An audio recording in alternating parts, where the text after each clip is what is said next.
Hey, it's Conrad Thompson, and you're listening to Foley is Pod. And of course, we couldn't do it without the Hall of Famer himself, the hardcore legend, Mick Foley. Mick, how are you, man? I am doing great and really looking forward to this episode, which is about one of my favorite time periods, my commissioner position. I love it. Not the missionary position. The That's a different episode. It's a different thing. Yeah, it's a different, cheap, thinly veiled sexual innuendo.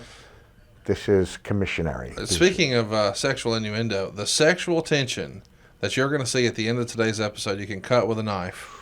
Yeah. You did a very special segment recently. You found yourself visiting the beautiful city of Pittsburgh, Pennsylvania, yep. And you decided to do what you're calling mankind on the street. Not mankind on the street, but mankind in parentheses. So technically, can't get in trouble. Can't get in trouble.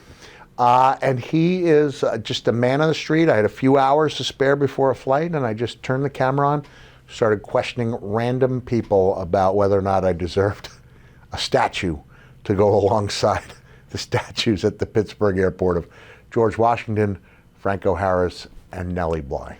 I have had an opportunity to see this video. I highly recommend it. We're going to air it at the end of today's episode, so stay tuned. You don't want to miss this. Let's jump right into it, though. Our topic, we're fresh off of WrestleMania 2000, and man, it's enough is enough, and it's time for a change.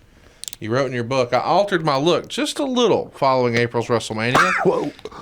Whoa. Water coming back on you. The Water wrong, goes over, going down Foley the goes wrong down. tube.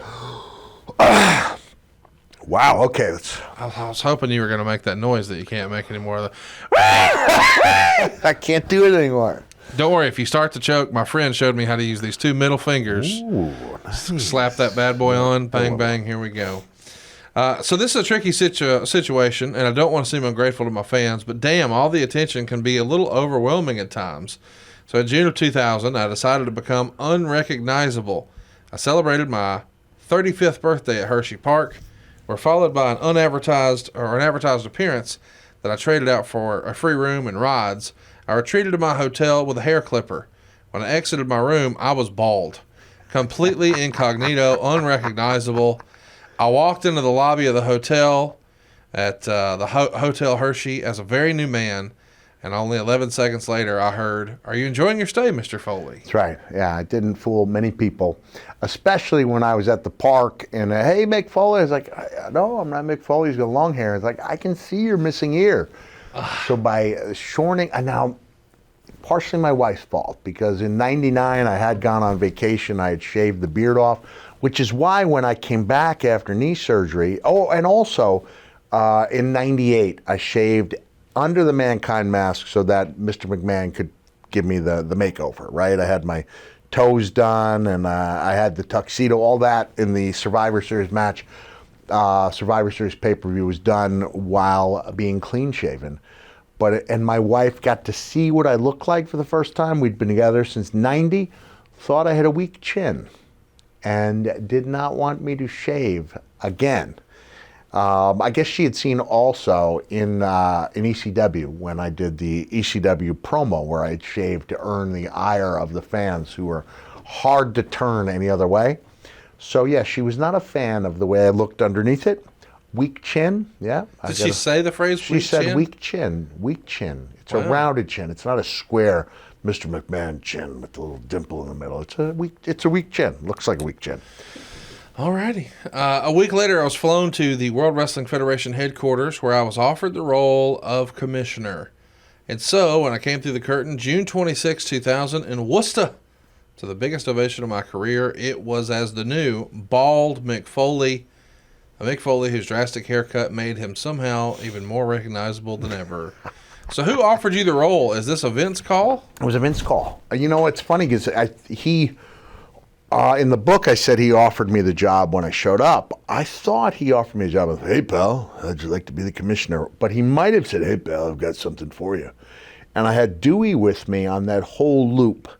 Which involved doing a signing at a minor league game in Florida. Dewey was a bat boy, which was a good time. Going to the Ohio Valley Wrestling show at the Louisville Garden.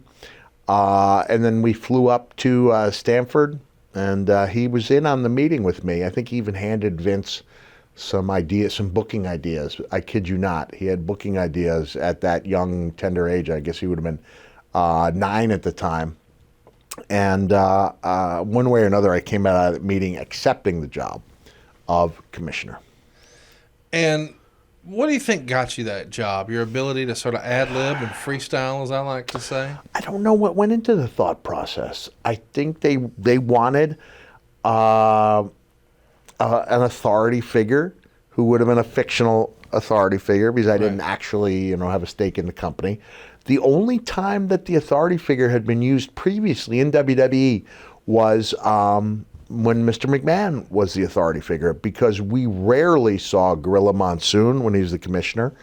We rarely saw, before him was Jack Tunney, who we rarely saw. They would just mention he was the commissioner. I don't know if you saw him more than once or twice a year. So I think it went Tunney, Gorilla, Roddy, Shawn Michaels, me, and as great as some of those talents were, Roddy and Shawn Michaels, they were rarely used on air. And I think I was the first guy that carried a lot of the weight. And at that point, my guess is that they realized that the cycle of darkness they had been in was ending, that they were very heel heavy. The show had taken on a kind of a dark air with the corporate ministry. And my feeling is they wanted a little levity, but levity that could be occasionally spiced up with a serious promo when called for. I loved you in this role, and one of my favorite things was we were able to differentiate between your wrestling character who had long hair and now this commissioner with the short hair. But the way you made your own commissioner shirt and spelled out the word commissioner, and we're going to have the graphic representation of that on video now. If you're not watching on YouTube, you got to check it out. Talk to me about Well, this. just a great idea. Is it yours? Do not believe that was my idea. I think run. It was a home run, so much so that they even revisited it years later with a vintage T-shirt. But it was like the idea of a kid with a Father's Day or Mother's Day project realizing commissioner doesn't fit across, and instead of starting over, they just have it run down the side. Commissioner is a long word, and I wore that the first few days, and the rest. And that's really when the flannel shirt started taking on more significance. I wore a lot of different things during my time as commissioner, but it was the red and black flannel that people really took to and decided was the prevailing image of my time in the commissionary position. I love it. A lot of folks in wrestling talk about wanting more segments. I've even heard wrestlers in the business who would say, okay, even if these days SmackDown is the A show because it's on Fox, and in theory because it has a bigger platform, it has more eyeballs, more attention, it gets cross-promoted in football games and all that. But I've heard some wrestlers say, but I'd rather be on Raw because it's a 3-hour show and I'll get more segments, I'll get more TV time. In a weird way, even though you're no longer actively wrestling, you're going to get more TV time than ever as commissioner, huh? I think it was only 2 hours at that time. Well, it was, but my point is you're involved in every storyline. Right, I was involved in a lot of storylines. So there's lots of segments, whereas if you were still wrestling, maybe you're in a segment or two. As commissioner, you might be in 5. I know, and I spoke to Eric Bischoff back when I was GM, and he said, they're putting a lot on your shoulders, whereas Teddy Long was able to do the job for 6 years because not as much is placed on him. As long as he called someone playa and had a tag team contest. And somebody went one-on-one with the Undertaker. You're all set. He was going to be fine. But I liked it. I liked the idea that I got to define what the role was. Now, like a lot of good things, it became overdone over time with a lot of weight placed on the fictional authority figure. Right. And it ran its course, and I'm not even sure where they are now. When Paul Heyman took over Raw, there was going to be no authority figures. But at the time I was doing it, it was really new ground, and I was able to kind of define what the role was going to be. And I think WCW followed swiftly within like a month. I believe, they had Terry Funk as their commissioner. Like, I think that was my most lasting, most lasting impact. Longest lasting was that role making it a big deal. You wrote, I love the commissioner role. Not only was it easy and fun, but in many ways, it may have been my most important role to date. The company showed great faith in me by allowing me to be a central part of storylines, counting on me to help build other wrestlers' characters, and letting me do it while raising the levels of innocent buffoonery in professional wrestling to new heights. And I do wonder, this change in creative happens for the company in October of 99. If you come in to do the commissioner role when Russo and Ferrara are still there, does that change it? It has to, right? Probably, yeah. And if I did it as Mankind or Cactus Jack, it would have been completely different. I thought, I'm the commissioner. I'm here to help with the storylines. I feel like if I get my stuff in, I'm going to get over. I had faith that fans would accept this different face of Foley. And I resolved, I'm not going to even pretend like I think I'm the toughest guy in the building. And I think that was really helpful in getting the storylines across. Like, I would do the big gulp of fear, when Undertaker was in my presence. But I did stand up to people when I felt like I had to make the important decisions. This is where I discovered my theory of the happy place. That this was really who I was. But that's me in my happy place. But you don't want to take me out of my happy place, because then I will do whatever is necessary, by any means necessary, to get back to that happy place. And there might be a whooping involved. I love it. Yeah. You wrote in your book, I made a conscious effort when I came back as the commissioner to put a happy face on the WWF. I will always be proud of my hardcore reputation, but the passage of time has allowed me to be equally proud of my kinder, gentler, goofier side. Mm-hmm. The side that inspired Triple H to declare me a human Muppet. I actually visualized a conversation taking place among wrestling fans that spurred me on to be the most ludicrous, nerdy, nincompoopish performer in the history of sports entertainment. And he even says, I like to think that conversations had already begun to sprout. The world is full of nerds, and I would like to be their role model. Until Kurt Angle took the level of nincompoopery to heights I'd never even dreamt of. Yeah, I thought that was pretty special. Do you have any inspiration from movie characters or television characters or anyone you tried to emulate? Or is this just really Mick Foley being silly-ass Mick Foley? I don't think I did. I wouldn't really think about that. But I think it was just me giving it a whirl and seeing what stuck. When I got there the first day, I ended up doing the multi-segment role with Edge and Christian, where they wanted sodas, yes, right, and they wanted their own dressing room. I pointed out that I never had my own dressing room, and I was a 3-time champion. They countered with, I wrestled in the same stuff I arrived in. And then when I came to get them this, I think I concluded one of the interviews by going, I'll get you, my pretty, and your little dog, too. Now, if I tried that in today's day and age, or at least, in the pre-Triple H era, can you imagine that? Like, I would have been yelled at and reprimanded, but it helped to add to that character. And then when I came back and I said, hey, I got you the sodas, hey, Foley, you rule, and then I gave them a match with The Undertaker, I left by doing the conga going, Mick just got you sodas, and none of that was scripted. Right. So it was all a part of me having the levity to do that, which makes the pronouncement of, now if I'd been at odds with Edge and Christian throughout the show, and then the announcement of one of them taking on The Undertaker would not have meant as much. But I really did have free reign. And could I give you another example of something that would never made the air? This is where all I know is that Patterson and Brisco are entering the room, and we are going to talk about whatever subject was at hand. But I see that Brian Noyer, who was the sound man, who went to great lengths to make these memorable commissioner places for me. He would scout out the building and find the coolest place to do it.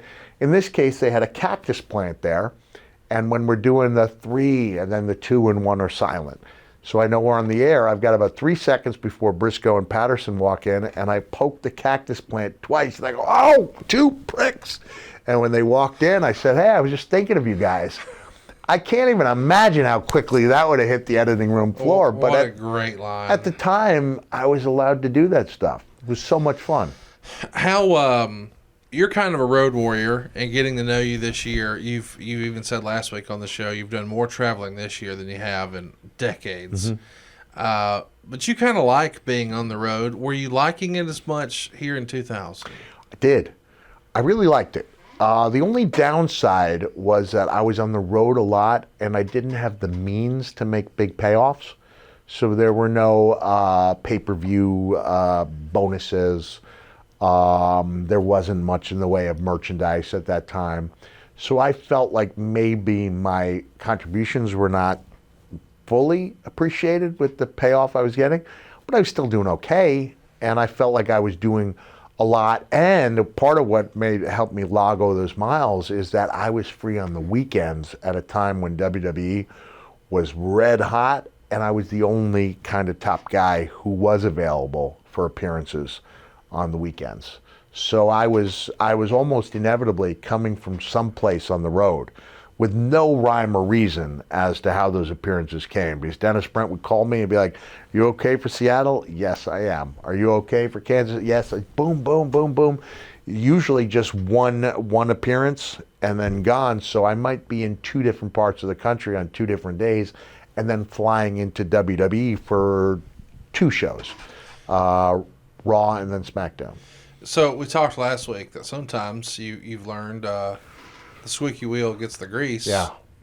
You sort of indicated you weren't thrilled with your pay here. You squeaking a little bit? Yeah, here's the only downside is, and it felt like a big downside. Now, in retrospect, I think I've even said, man, one of my biggest regrets is that I didn't understand how important that role is and how much I loved it, and that I should have done everything in my power to hold on to it.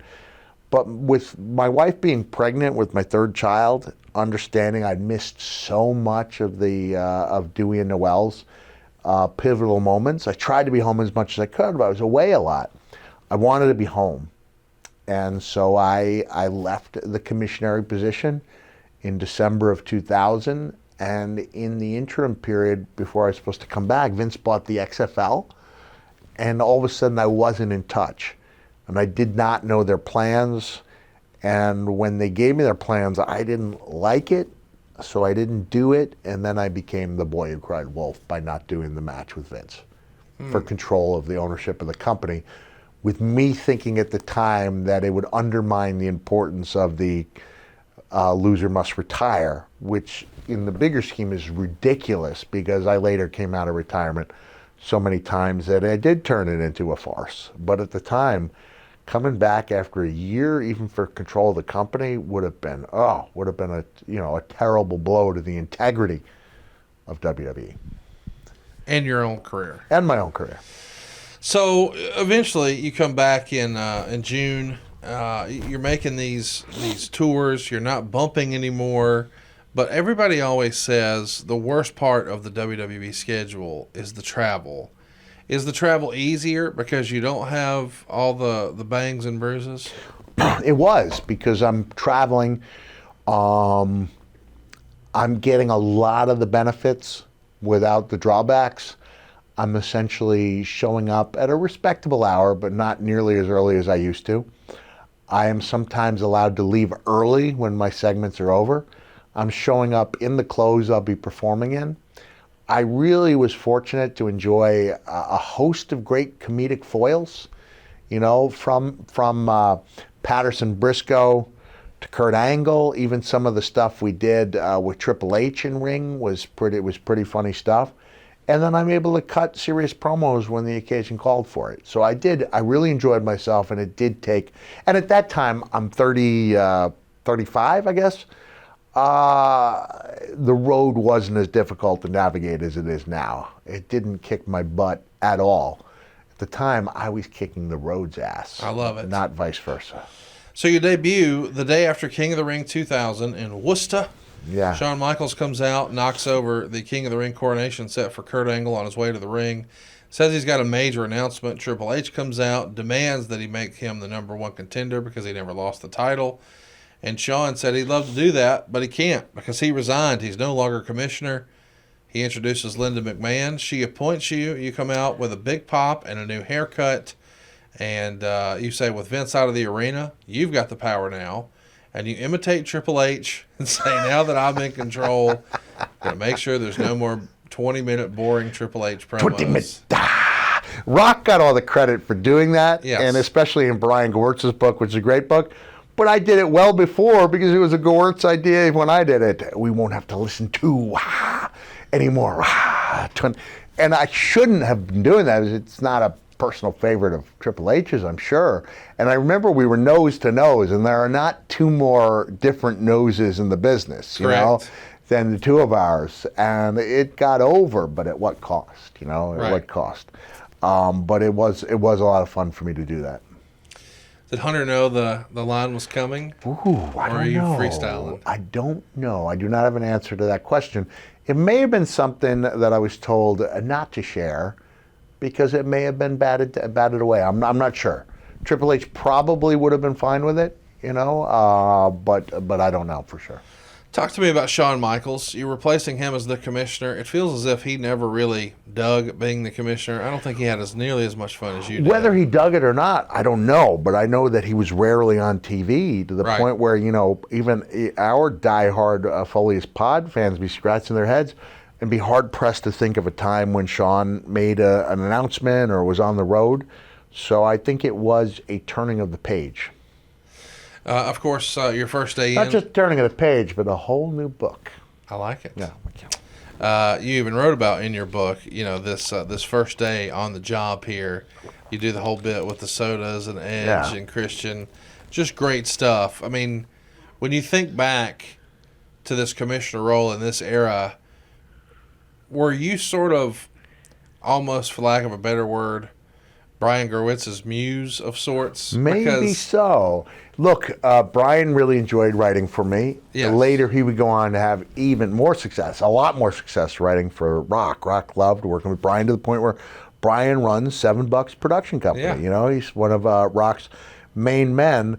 But Brian, he was told, you know, that hey, anyone can do comedy. And Brian's thing was, anyone could do comedy. Not anyone could do good comedy. That's right. Right? And we've heard the funny isn't money for decades, and I'll counter with Rock, Austin, Hunter, Shawn, throw myself in the mix. Vince. I mean, we used humor very, very liberally in the non-political aspect of the word, and it really worked, you know. And so did Flair back in the day. Yeah. Rick dressing was up mannequins. Yeah, Rick was extremely funny. I mean, the stuff where, you know, when I say the time when he was attacked and his clothes were torn off and he took the backdrops, like which time was, because it's been a great thing. Flair, of course, it was super funny. So I would argue that anyone can do humor. It's much more difficult to do it in a way that's conducive to drawing money. Nothing funny about Henson shaving. You and I love Henson shaving. We've fallen in love with the business model. I don't know yet. I'm going to take the Henson shaving challenge. So you can see this is a rugged stubble about a week long. I am going to go, in the interest of full disclosure, we're going to tape 2 episodes tomorrow. I'm going to show in. I'm going to show up clean, smooth as a baby's bottom, and I'm going to give Henson shaving products a try and see how I like them. Once upon a time, you were synonymous with Bleazades. And these days, you know, the days of you using them on your forehead are behind you. Yeah, they are. But when you need a really good Bleazade. I don't always get color. There you go. But when I do, I use Henson's. Well, no, there's no color involved. We'll figure it out. Okay. See, here's the thing. We're trying to avoid nicks. Yeah, we are. And irritation. And we're trying to avoid the gimmicky subscription scams. And I'm a big fan of this. If you haven't already, let me explain. Henson Shaving is all about precision. Henson Shaving is a family-owned aerospace parts manufacturer. Think about this, guys. They make parts for the International Space Station and the Mars rover, and now they're bringing that same precision engineering to your freaking face. Now, razor blades are like diving boards. The longer the board, the more the wobble. And the more the wobble... Did I mention I used an Action Jackson action figure? On your wiener. On my wiener as a diving board. Yes. When I was getting to know my body in 1980. Did you just have Tourette's and want to tell us that now? I was well aware that we covered that. But I thought, who among us doesn't want to revisit the sound effect synonymous with? Did Action Jackson go exploring anywhere else, or just the diving board? Just the diving board. Thank goodness. The longer the board, the more the wobble. The more the wobble, the more the nicks, the cuts, the scrapes. You see, a bad shave, boys and girls, is not a blade problem. It's an extension problem. Yeah. And by using aerospace-grade CNC machines, Henson makes metal razors that extend just 0.0013 inches, which is less than the thickness of a human hair. That means a secure and stable blade with a vibration-free shave. And it gets better. This razor has built-in channels to evacuate hair and cream, which makes clogging virtually impossible. Seriously, Henson Shaving wants the best razor, not the best razor business. Now, what that means is no plastic, no subscriptions, no proprietary blades, and no planned obsolescence. The Henson razor works with a standard dual-edge blade to give you that old-school shave, but the benefits of all the new-school tech. And by the way, when you own a Henson razor, it's only like $3 to $5 a year to replace the blades. I've tried it. I think you're going to love it. I have to admit, I wasn't sure what to expect when I heard it was thinner than a human hair. Dude, it's awesome. And you want to get my attention? Tell me how to make something easier and cheaper, and I'm all in. And it's time to say no to subscriptions and yes to a razor that will last you a lifetime.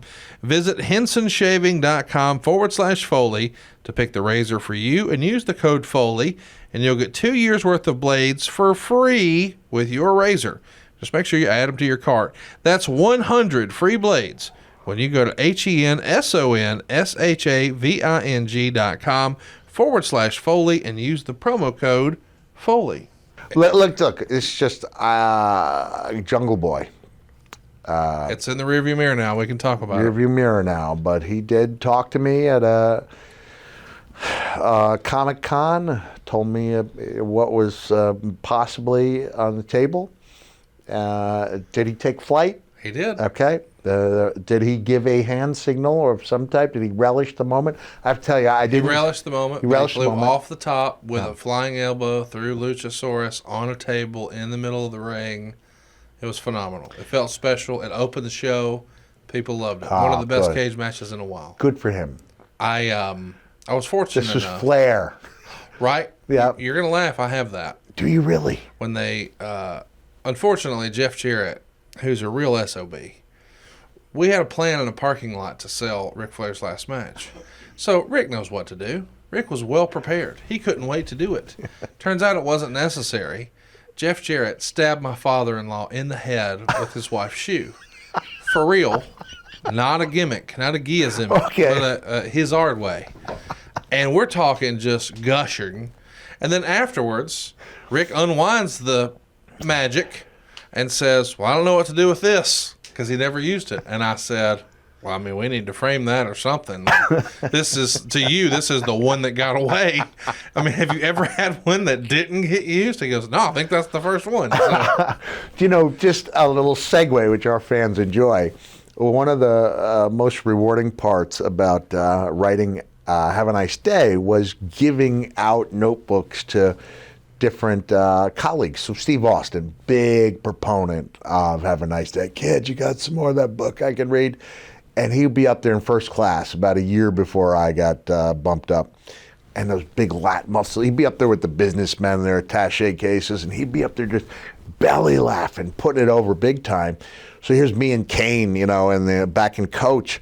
He loved the part where it comes up to me and Vader, where Harley, we're gonna get some hard way blood. And Harley's an expert at this stuff, right? He's going to pop me once with this big old paw, boom, right over the eyebrow. And instead, Leon beat him to the punch. You know, Leon gave me about 6 stitches below the eye, 4 or 5 above it. And so when I get to Harley, the truth is he looks at me and goes, "It's already done." But in my telling, it was, "It's already done," grumbled a disappointed Harley. Like, Yes. It made him out to be like the guy just itching to get in there on me. And it was like even Harley was excited despite the devastating setback he just endured, which was he wasn't given the opportunity to split me wide open. I love it. We talked a little bit about how much fun you had with Edge and Christian. We've said on the show before here recently, we don't think there's maybe a better comedic performer, a better natural comedic performer in wrestling than Kurt Angle. He happens to travel with those guys. This feels like this group of guys is like exactly what Brian's been hoping for in wrestling. Man. Kurt Angle, Edge, Christian, Team EK, Team ECK, and of course you rounding out the mix. Who's having more fun here, the guys or Brian? I imagine it was equal. Yeah. One of the things I'm proudest of is that on 3 different videos, WWE DVDs, me, Edge, and Christian, we all had extra bonus material on what we called Credgley. Christian, Edge, and Foley. And we just really looked forward to those moments. I think one of my favorite episodes was when Christian was trying to win double gold and he was trying to get his hands on the light heavyweight. It was called a light heavyweight, right? Yeah. At that time. And I just said, "How much do you weigh?" And he gave me a figure and I just said, "You're lying." And he no way in. All right. He had to sweat off 3 or 4 pounds. And I convince him that the only way to do that is with a chicken suit. He won't wear the chicken suit because it's totally ridiculous. And then I tell him the story about an Olympic champion who trained in a chicken suit. And in one of the greatest cameos of all time, after Christian's been training in this chicken suit, Kurt Angle walks by and goes, that's my chicken suit."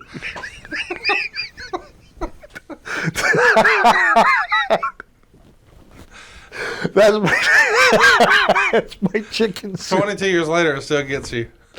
Oh, man. And my other favorite Kurt Angle line, I saw Kurt taping a show that may or may not be taking. Can't talk about it. Can't talk about it. But I told Kurt one of my favorite moments together. I'm the commissioner, and I'm wearing the macaroni necklace that Noelle made me in preschool. Every dad's had the macaroni necklace given to them. I think I'm one of the few dads who actually sported theirs on national TV, and had enough beads in it so that Kurt said, "Oh, I like the beads." And I said, "Oh, thank you. It's a little something my daughter made for me." And then everything's going cordially until I say, "Oh, you will be in a match tonight against dun dun dun, The Undertaker." And Kurt, at a loss for words, finally goes, "I lied about the beads," and storms off. And I just thought, oh, that's magical. It's just magical. I lied about the beads. Great stuff. You wrote in your book, your first night back with the company, The Rock approaches you, and you guys reminisced about the Rock and Sock connection, and he gave you what almost sounded like an apology. Quote, "Mick, when we teamed up, I was new to being a babyface. I almost felt like I was walking on eggshells, but I just watched some of that stuff we did, and man, that was some really funny shit. If we were to do some things together now, I'd be up for anything." It's really nice. I forgot about that. Is this like maybe almost a redemption tour? Because you're no longer, and listen, I know everybody has friends in wrestling, but on some level, these guys are your competition. We're competing for spots. Mm-hmm. This is before everybody has, just a downside guarantee, and that's all you're going to make. That's kind of the way the business is now because the pay scale has been inflated. But back then, man, you want to headline that pay-per-view. You want to be on the top of that card. You make more money. So it's not just about, hey, I want to go on last. It's about, I want to make the most money. And in a weird way, these guys who are your brothers, you're kind of competing with them. But as a commissioner, man, all that stress and pressure is gone. The dynamic has to be different, right? It is, because in no way am I competing with anybody for a spot or a payoff. And guys know that even though I like the ha-ha, that when the situation calls for it, I'm going to put over their characters. Yes. And again, I'm not portraying myself as the toughest guy in the room, so I'm going to sell when things get serious. I'm going to be afraid of The Undertaker. I'm going to sell for Triple H. I'm going to fire up to him every once in a while when the situation calls for it. So I think you're right. I'm able to be friends with everybody. I really, truly enjoy myself.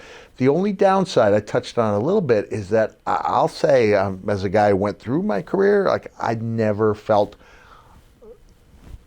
the pressure more when it came to like being alone and just having everyone around, talking about fans. So it was like the rock star life without the rock star trappings. Yes.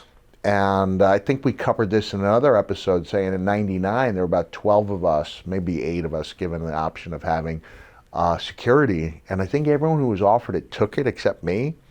And at a certain point I was like, brother, I could use it because it's just everywhere.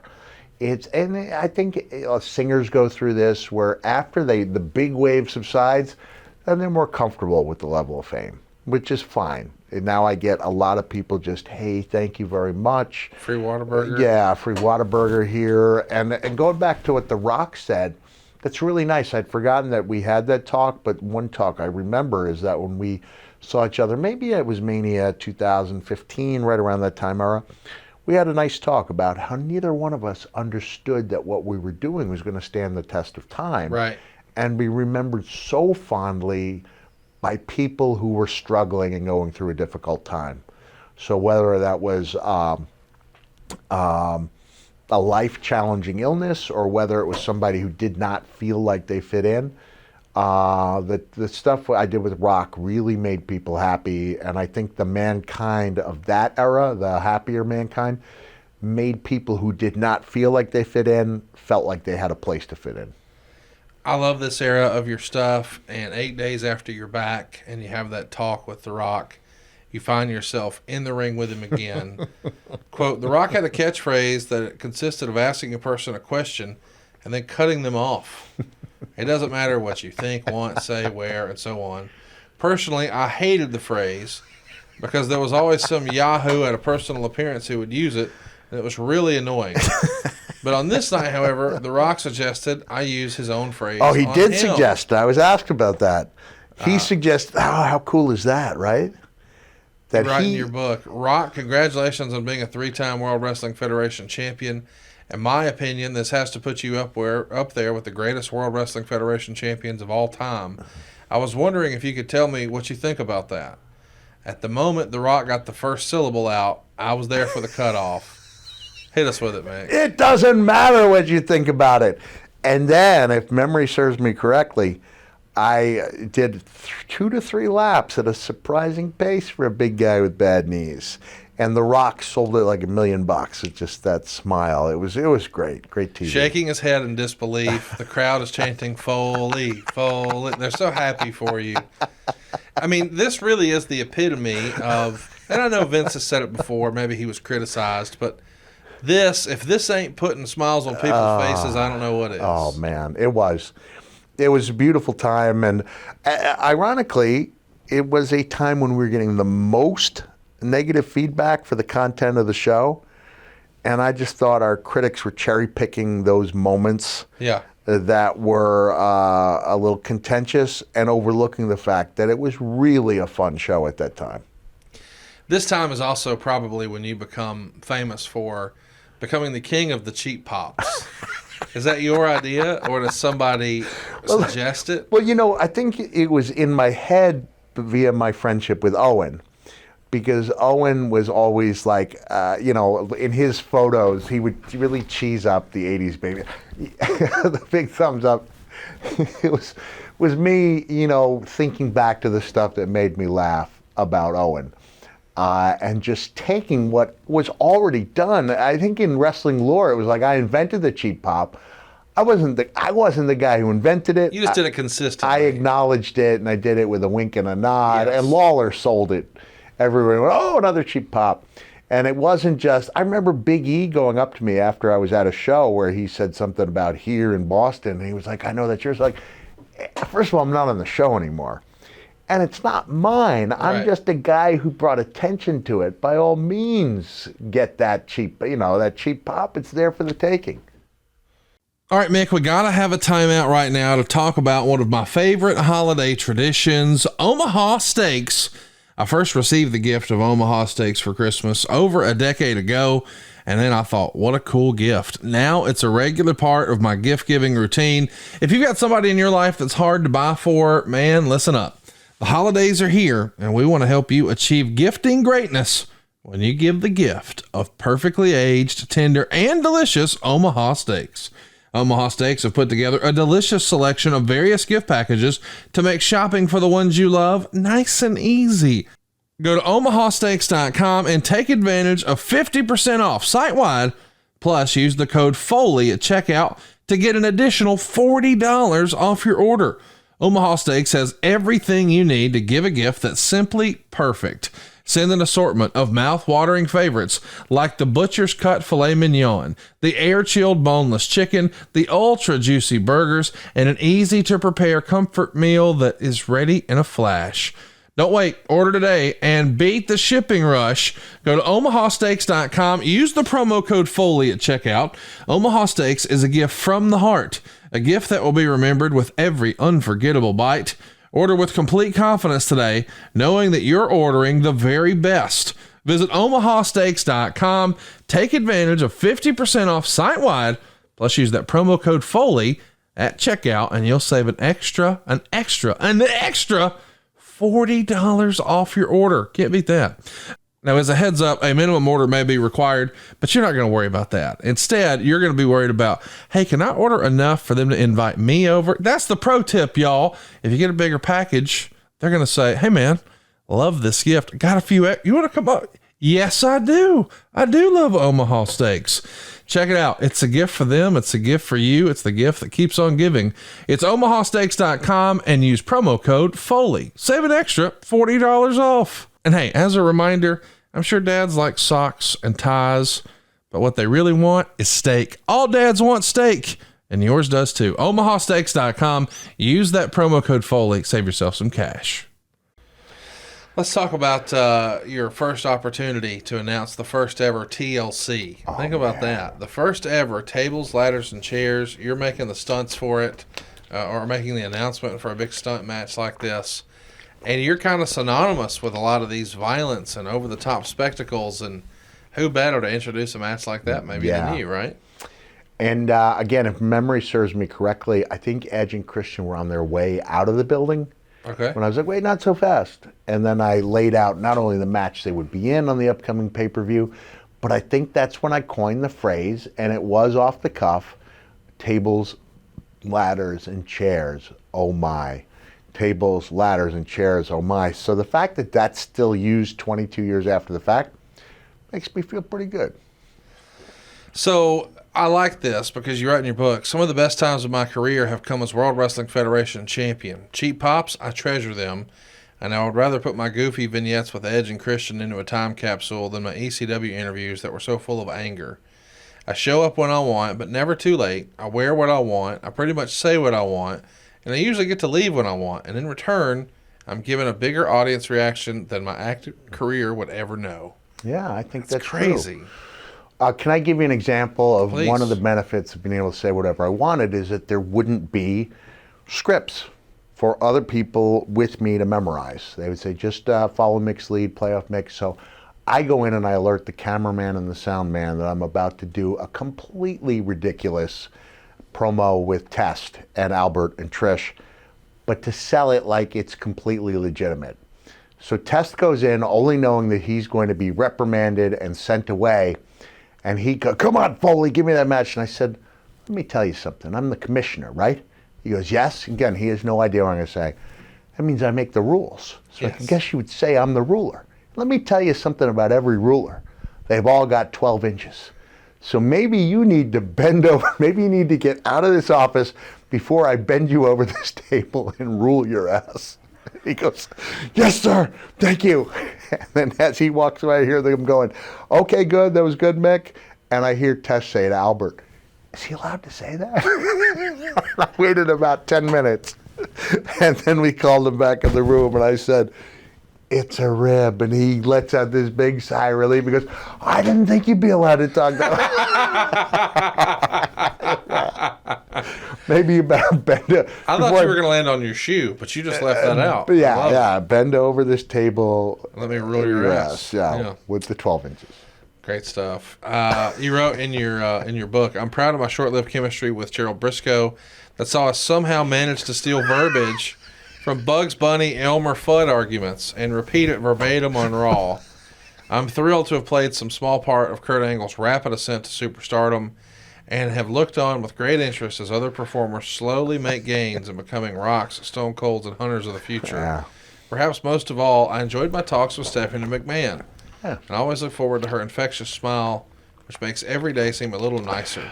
Whenever I get mad at her dad, which is quite often, I think of her and marvel at how, despite his ridiculous workload, Mr. McMahon found the time to be a good father along the way. Yeah. I think it's fascinating that Stephanie was a highlight. We don't hear a lot about Stephanie behind the scenes. What was your relationship like with her here, and why was she a bright spot? Well, first of all, that was put in as a little teaser for a potential angle down the road, which it was there if we needed it. But I wouldn't say something that wasn't true. Stephanie, at that point, was in an interim period where she was going from marketing. She was in between marketing. She may have even been simultaneously marketing in the marketing department, and she would show up as an on-air talent, but she wasn't in charge of creative or had anything to do with creative. So when she was at TV, she was just one of the guys. And she was just real, and I, looking now, like her and Triple H did have a relationship, but nobody knew that at the time. It wasn't until I remember Big Show saying during the rehearsal for Rock's Saturday Night Live, like, do you think something's going on there? And I was like, no. And it turns out he was onto something. But I always liked Stephanie. I'm still a Stephanie McMahon guy, big believer in her. And I know when I wrote, Stephanie did the foreword of my Christmas memoir. Mm-hmm. And to show you why she is who she is, the publisher was like, Mick, we kind of need that forward. She actually just eviscerated me verbally at my urging. Like when I finally started to get on track with the GM role, it's where I realized, okay, I'm in a different atmosphere. I have to play by the rules. I don't get to write the rules anymore. But instead of me trying to memorize someone else's verbiage, which was really difficult for me with the head injuries, I would write out promos, and even if they only took a few lines, it felt like they were mine. Right. So Stephanie's line was, isn't it sad? She put me over and then talked about how far I'd fallen and said, isn't it odd how the man who used to be able to take so much can now take very little at all? And it was a verbal chewing down, and I had asked her if I could see her afterwards, and she didn't know what I wanted to talk about. And I said, I was wondering if you would write the foreword to my book. And she kind of like went, oh, I wasn't expecting that. And she was really happy to do it. Now, 6 weeks goes by or whatever, and I said, Stephanie, like, I hate to rush you, but the publisher really needs that. And she goes, okay, I'm just about finished with my first draft. And I said, first draft? I said, I wrote mine, and I wrote my foreword for DDP in 45 minutes while I watched television. And it was a pretty good first draft. But I will just say that's why she is who she is, because she really, she expected a lot from herself. Her father expected a lot from her, and she delivered. You never see her mess up a promo. She was there to rescue me when I couldn't remember what I was doing. And one of my fondest memories in wrestling, period, is that when Dewey first started as a writer, he was assigned the task of rewriting a promo, because we got time, right? We have a little bit of time. Yeah. Where I just thought, going back to, this is 2000, fall of 2016, I think. So I've just taken over this role, and probably summer. I took it over in July of 2016, general manager for Raw with Stephanie as the commissioner and my boss. And no one has mentioned anything about the fact that Triple H interfered with the match, costing, I can't remember what title was at stake. We had a couple of, the first time was when Triple H had interfered. And I thought we have to have some kind of friction here, or else I'm just in a corner in my second week in the job. It's me against her. I thought there should be some gray area. And I got maybe 10% of what I wanted out of Vince. And then Stephanie and I, on our own, went and cut the promo our own way. And there was a lot of tension. We are overriding Vince's edict. Mm-hmm. We cut the promo. He sees us cutting the promo. He goes, what the hell is going on here? And Stephanie goes, Dad, Mick and I did this just to see what happened. We'd like you to take a look at it. And it was about a 3-minute segment. And he looked at it afterwards, it seemed like an eternity, nodded his head and went, we'll do it your way. And as he's walking down the hallway, Road Dogg comes up to me and Stephanie goes, you know, you all know you can't get your own way for like 6 weeks after that. I said, I know, let him turn the corner. And as soon as he turned the corner, we hugged and we were just so happy that we had stood up for ourselves. And in a similar segment, there was no explanation for why nobody came in or nobody addressed the fact that main event had been tampered with. Can't remember which main event it was. And so I was allowed to pitch an idea, which we did, and Dewey sat down with me and we wrote it together. And then he got to see a real pro, Stephanie, in action with his dad, nailing it on one take, delivering it with authority. It was like she read it, got it. It's got a photographic mind, I believe. Or else she just has worked really hard to develop her memorization skills. And she was an invaluable aid to me when my memorization was really a problem. It's so cool to hear nice stories about Stephanie McMahon because it often feels like, you know, it's just, it becomes an opportunity to just bash McMahons anytime, you know, and I think it's nice that we get to hear about the other side. Another guy that I love hearing stories about, Gerald Brisco. Man, this Bugs Bunny, Elmer Fudd stuff. Tell me the backstory. Do you know the episode? I don't recall. He goes, Mr. McMahon's like a caged animal, and you know what a caged animal is like? And I said, no, I don't. And he said, yes, you do.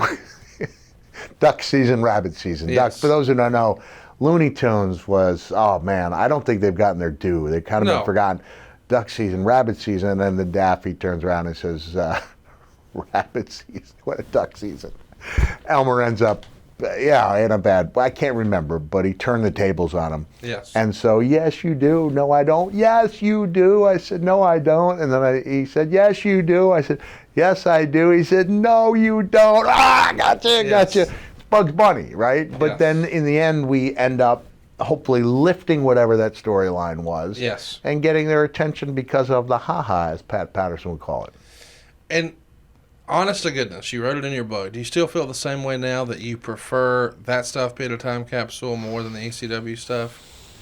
You're allowed to change your opinion. Well, you see how proud I am. One of the biggest change is that I used to think of Dude as like the family embarrassment, and now I just love Dude on his cameos. I've grown quite fond of Dude Love. I'm equally. Again, you asked me a couple of programs ago about the way I want to be remembered, and I said as a guy who expanded the idea of what a top guy could look like, and I also said I wanted to be remembered as a guy who treated people the way he wanted to be treated. And so I'm equally proud of the hardcore stuff and the harmless stuff that I did. I mean, I loved them both, but I think as maybe a hardcore wrestling fan, I still like the ECW stuff. I mean, the fun stuff is great. Like, I think if I sat down and I tried to introduce my mom to the goofy stuff, she would love it. Right.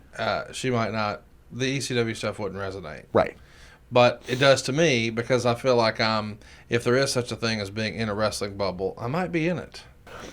We're going to see this video today, the Mankind on the Street. Stay tuned. Into the video.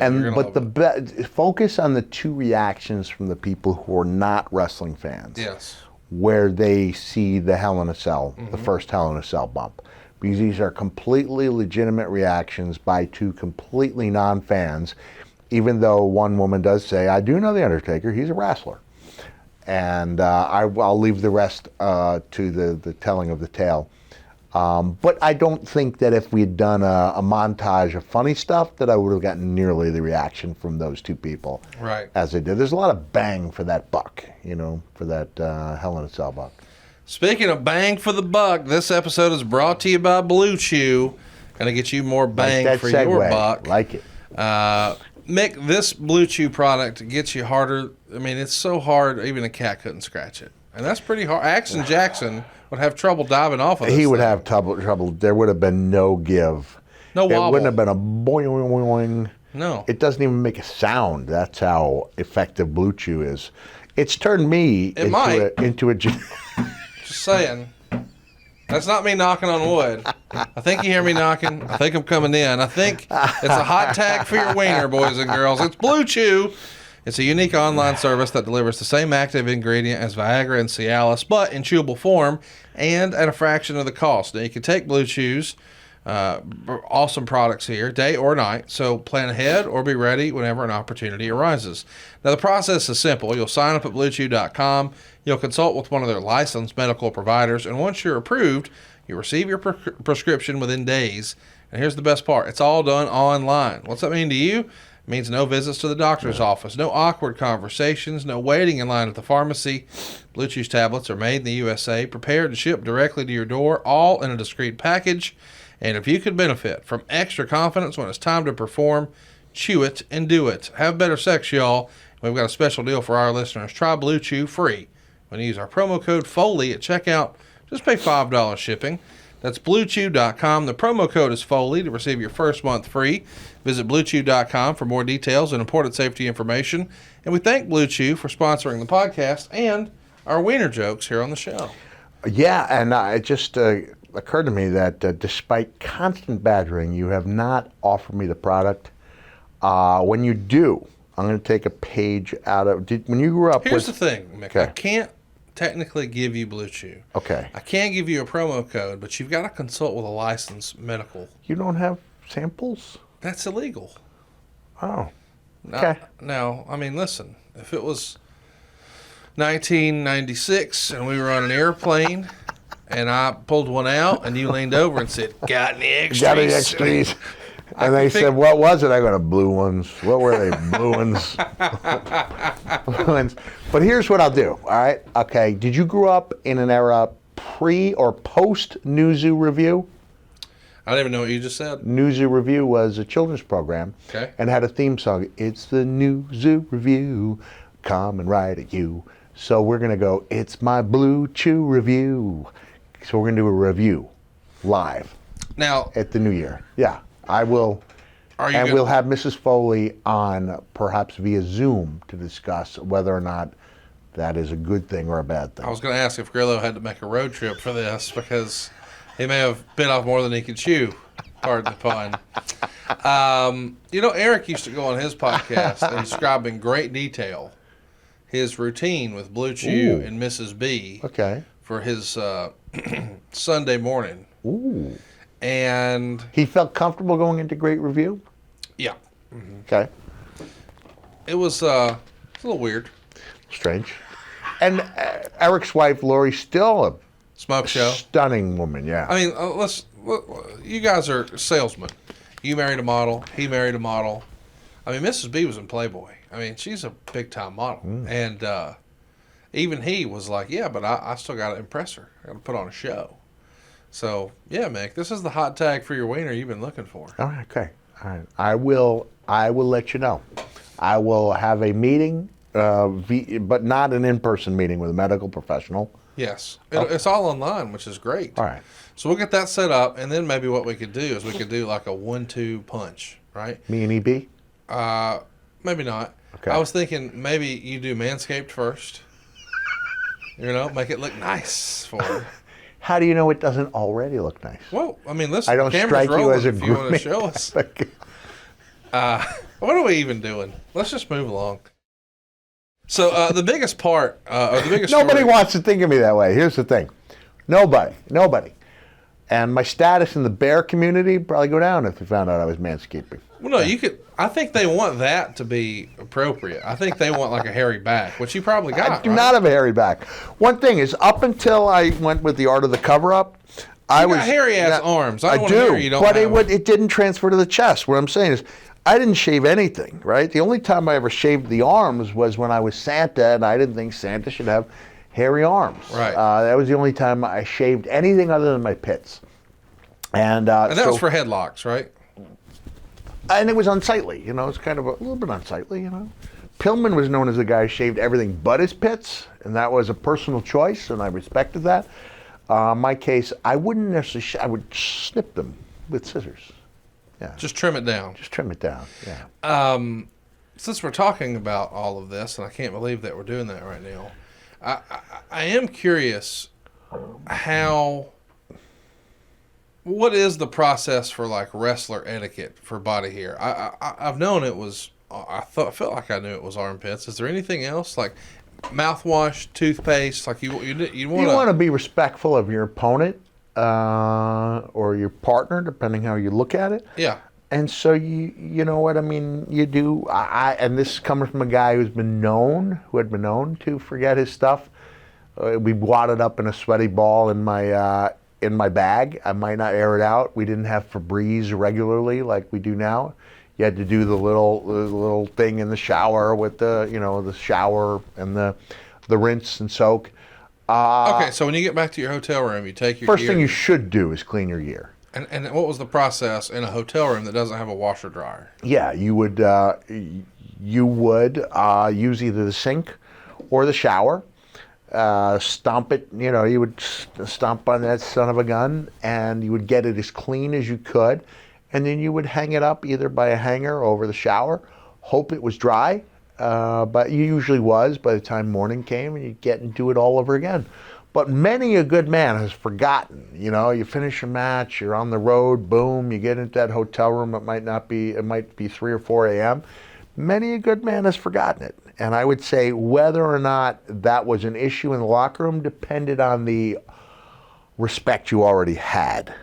So I definitely forgot a time or two. There have been some big names, and we're talking about guys who wore the tights and the top, because the trunks clearly would dry much quicker. But you wanted to be respectful, and I already talked. I talked about Matt Bourne on Dark Side of the Ring. Matt took issue with the way I smelled in World Class. And so I tried not to repeat that mistake. You've also told the story once about body hair, where maybe somebody once gave Al Snow a suplex on a house show. We've never told that story on the air here. No. I talked Bob Holly. Bob was going to be my opponent. Now, one thing to remember is my body was crumbling. Knees were giving out. This is before I was given that final reprieve and had the glorious send-off with Triple H in the 2 big matches to end my full-time career. Royal Rumble and No Way Out, which was the Hell in a Cell match. And I was really down on myself because I wanted to put on a show, but I had to find creative ways to do it because I was really, really having trouble with the knees and constant pain, which meant that I was anesthetizing at Perkins and Denny's and every fast food restaurant you could think of. And so on that day in Montreal, let's just establish it was Montreal. It was November. It was a hockey arena, which meant that when I did talk Bob Holly into adjusting Al's wardrobe before lifting him high overhead into the late November Montreal hockey arena air, it was obvious that there'd been some shrinkage. And also, Al did not subscribe to what was at the time, late 90s, the rather new trend in male grooming. And so therefore, Conrad, I saw what appeared to me to be a tiny sparrow's egg peeking out of a nasty vulture's nest. So I don't want to speculate as to Mr. Snow's grooming habits now, but at the time, sparrow's egg, vulture's nest, I'm sticking to it. And on that note, let's move along. Can I tell you one of my favorite moments as commissioner? Please do. Is when I told Al Snow, and again, Al doesn't know what I'm going to do. And I said, Al Snow, I'm going to give you a title shot. And as I say title shot, I take the big, I guess he does know. He's willing to play the fool. He's going to say, me against The Rock, Rock being WWE champion. I'm going to give you a title shot. Big swig. Al says, me against The Rock. I'll do it. Go ahead. I'm going to give you a title shot. Me against The Rock? Oh, God, no. Hell no.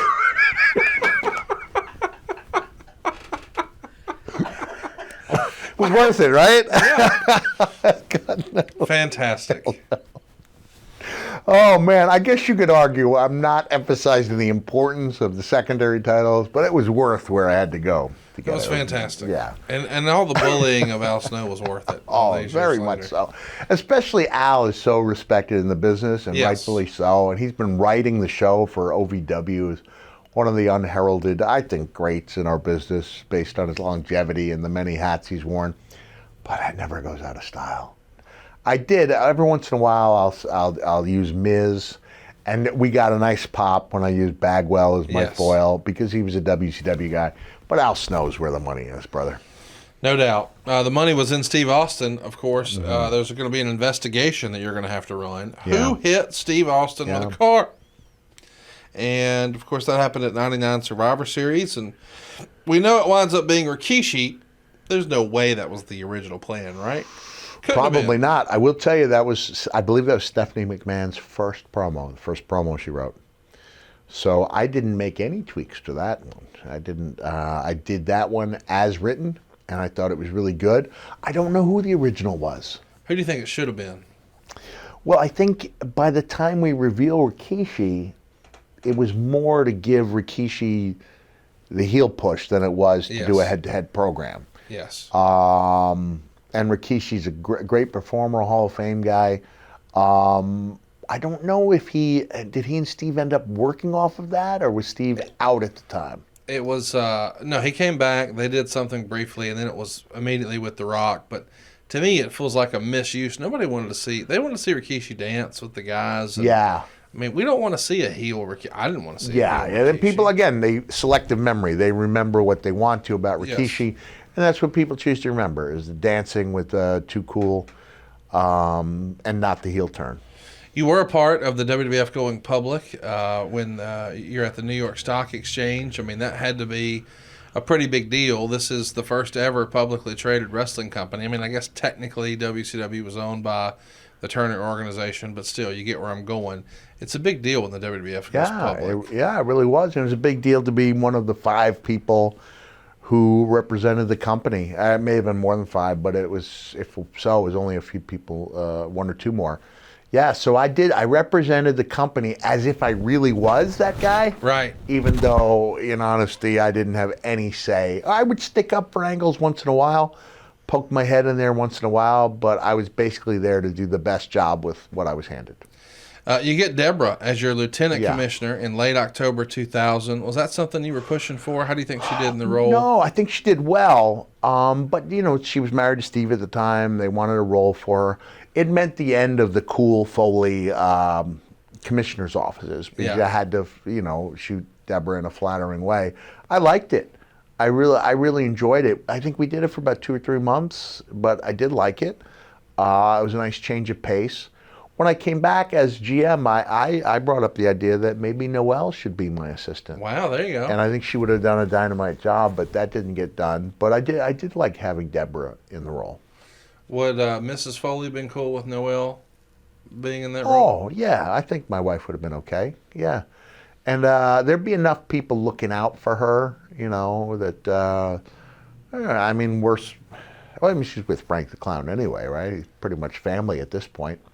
I think she would have been okay with her doing that. That all leads to the 6-man Hell in a Cell at Armageddon 2000 in Birmingham, Alabama. It feels like by this point you're starting to lose your enthusiasm for the gimmick. Do you have some issues going on? Because it does feel like you're written off TV. As you're announcing the 6-man, Vince attempts to overrule you. What month was this? This would have been building towards December of 2000. Yeah, because it was known that I'd be leaving in the beginning of December, middle of December, and I'd be out for a good period of time, like 4 months. So I did want to be home. Again, like I said at the onset, one of my regrets is that I wish I'd appreciated it more, realized it was not an opportunity that comes around every day, and that I really was on a roll. I think if I had stayed there and ridden it out, I could have been that guy for a number of years, and that it would have been a really good way, to gracefully age in the business and have left a bigger mark than I did. But it wasn't about you losing passion for it or being tired of being on the road. It was more about, I want to spend more time with my kids. Yeah, I want to be there for this little fellow, Mickey, and I don't regret a second of that, I was home a lot. I don't regret that. And the storyline explanation to write you off is that Vince is trying to overrule you, but for some reason he can't, which is a little silly. And he says if anyone gets hurt at this show, you'll have to resign on Raw the night after the show. And of course, at Armageddon, Vince McMahon would drive down to the ring with a truck to attempt to dismantle the cell. You come out too, you send Vince backstage. The truck becomes a landing pad of sorts for a chokeslam off the top of the cell. The Undertaker throwing Rikishi off into a big bed of sawdust. After we've seen you fly off the cage, feels a little silly. Well, at the same time, it was almost like you needed something. Yeah. Because, Triple H and I just had that hellacious match 8-9 months earlier.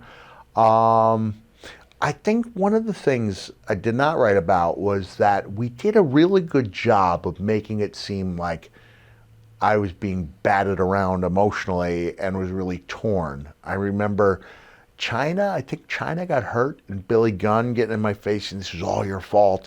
And I think Meltzer praised it as saying Foley can act because we see these a variety of emotions. And so I thought we were telling a good story where we're taking Commissioner Foley out of his happy place and making me, putting me in a situation where I have to make decisions that I'm not comfortable making. All right, time out. We need to remind everybody that the number one restaurant for wrestlers and wrestling fans in America, I mean it, AEW has fundraiser events there. All the WWE guys wear it on their backstage skits and on their social media. Everybody is repping and rocking the brand, jimmysfamousseafood.com. And they're doing it because it really is the best seafood in the world. I'm not even kidding. These are the best crab cakes I have ever had. And I have to admit, I thought it was all hype the first time I tried it. I was wrong. I'm so glad to tell you I'm wrong, and I'm glad to tell you right here during the holiday season that they ship food nationwide. That's right, nationwide. You can enjoy Jimmy's Famous Seafood. You don't have to make the trek to Baltimore. They're going to bring Baltimore to you. Maryland crab cakes, the best you ever had. The soups, the chowders, the oysters, the signature steaks, plus all the desserts and even the gluten-free items.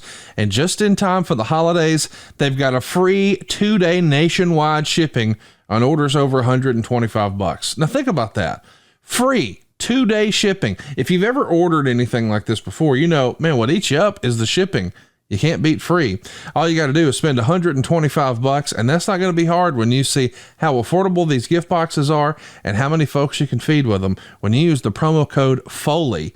Several packages make great holiday gifts. They've got the famous gift box, which includes 4 of the world's best colossal Maryland crab cakes. Seriously, Eric Bischoff once described this off of a grill as saying it was like you touched the face of God. That's how good it is. I wouldn't go that far, but let me say this. Best damn crab cakes I ever had. They also have 2 different crab soups in this famous gift box. They've got a crab dip. They've got seafood seasoning. They've got their signature bay sauce. They've even got a tailgate bundle. If you're getting ready for bowl season, you get 2 pounds of wings, a full rack of ribs, a pint of crab dip, and the crab cake mix. You can even create your own package. I can't brag on Jimmy's Famous Seafood enough. I'm a regular customer. I get stuff delivered from there all the time. Your favorite wrestler and your wrestler's favorite wrestler all loves Jimmy's Famous Seafood. You got to see what all the fuss is about, and it is the perfect holiday gift. Who doesn't love the gift of crab cakes, baby? Come on. Over 40 years in the business, it really is a family business. Decades and generations of family members here. And now they've been all over TV, whether it's diners, dine-ins, and dives, maybe Beat Bobby Filet. You've probably seen them on all the NFL bumper commercials anytime the Ravens play. Jimmy's Famous Seafood is there. Hey, maybe you even go to Ravens home games. They're set up there. They got the biggest tailgates. Guys, I love Jimmy's Famous Seafood. You will too. See what all the fuss is about and give the gift of delicious crab cakes at Jimmy's Famous Seafood. Be sure to look for the famous gift box and use that promo code FOLEY. You'll enjoy free shipping. You hear me? Free shipping when you use the promo code FOLEY at jimmysfamousseafood.com. The night after, we see a 21-minute segment to close the show. McMahon's going to call you out with a resignation paper, ask you to sign. You're going to tease signing it. He's going to bring up your kids and that you got a newborn on the way. You're trying to decide if you should. Foley comes out and says the talent also wants you to sign, and Austin's not happy with the job you're doing, and he doesn't want you to sign. So, of course, or he wants you to sign. So, of course, Austin comes out. And Austin tells Foley not to sign, and before it's over, he gives the stunner to Regal, Patterson, and Brisco.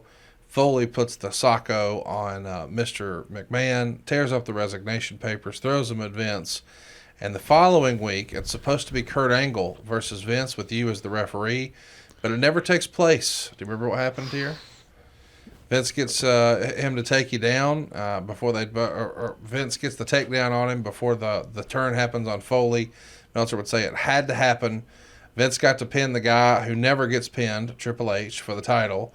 He got to beat the UFC king in an octagon, Shamrock, and he got to take down a real world champion wrestler. Angle and Vince turned on Foley, did a number on him. Foley made a comeback on both, put the socko on Vince, and then Angle stops him with a chair shot. Edge and Christian come out, do the sandwich chair shot on you, the concerto. Stephanie comes out, sides with Vince, saying the board of directors has now given total power, that Linda was unfit to be CEO. Vince then fired Foley, who was all bloody. Angle hits him with one last chair shot, and you're officially written off. But on the way out, man, what do you think? You get pretty good way. The only thing in that angle is that I was the one who pushed for Edge and Christian to come out. Right. With the idea being that the crowd wouldn't know which way they were turning. Right. And Vince did say to me, for the record, I don't agree with you, but I'm going to let it play out. And it did not get the reaction I hoped it would. I think if Edge and Christian had run out instead of walking out slowly, it might have been different, because we didn't want the crowd thinking, in retrospect, I wonder if they're going to save Mick. I think they should have been thinking, they're here to save Mick. And it would register in their mind, okay, I know they're bad guys, but they've always got around. It was kind of like a foghorn, leghorn, yes, whatever the dog was, and that yes. they would be at each other at loggerheads throughout the day, and then they would punch out and they'd be friends again. So I loved that about the Edge Christian Foley dynamic, but it didn't work. Right. It did not work, and that was the only thing. And plus, I didn't get as much blood as I would have liked to have. But all in all, I thought it was a send-off with authority.